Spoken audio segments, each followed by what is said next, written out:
ఈ రోజు నుంచే కాదు, ఆల్మోస్ట్ ప్రీ రిలీజ్ ఈవెంట్లో మేము ట్రైలర్ లాంచ్ చేసినప్పటి నుంచి మీరందరూ ఆ పాజిటివ్ ఎనర్జీ గోల్డ్ అంత టీంకి ఇచ్చారు. అండ్ ఆ పాజిటివ్ ఎనర్జీ రోజు రోజుకి మల్టిప్లై అవుతూనే ఉంది. అండ్ ఐ థింక్ రిలీజ్ రోజు ఒక మంచి సినిమా తీసినప్పుడు ఎంజాయ్ చేయడం సహజం. బట్ ఇది ఫస్ట్ టైం అనుకుంటే నా కెరీర్లో 3 రిలీజ్ రోజులు లాగా అనిపిస్తున్నాయి.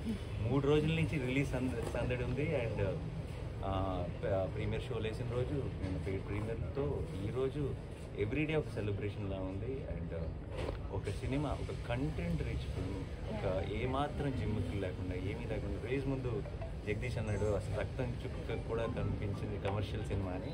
అండ్ ఈరోజు థియేటర్స్లో రియాక్షన్స్ కానీ ఎక్కడైనా వీడియో క్లిప్స్ చూసినా అన్ని చోట్ల విజిల్స్ క్లాప్స్ కొట్టుంటే ఐఎమ్ వెరీ వెరీ హ్యాపీ. ఎందుకంటే not because we succeeded, not because of anything, but I feel this is the strength of Telugu cinema where చాలా సార్లు చాలా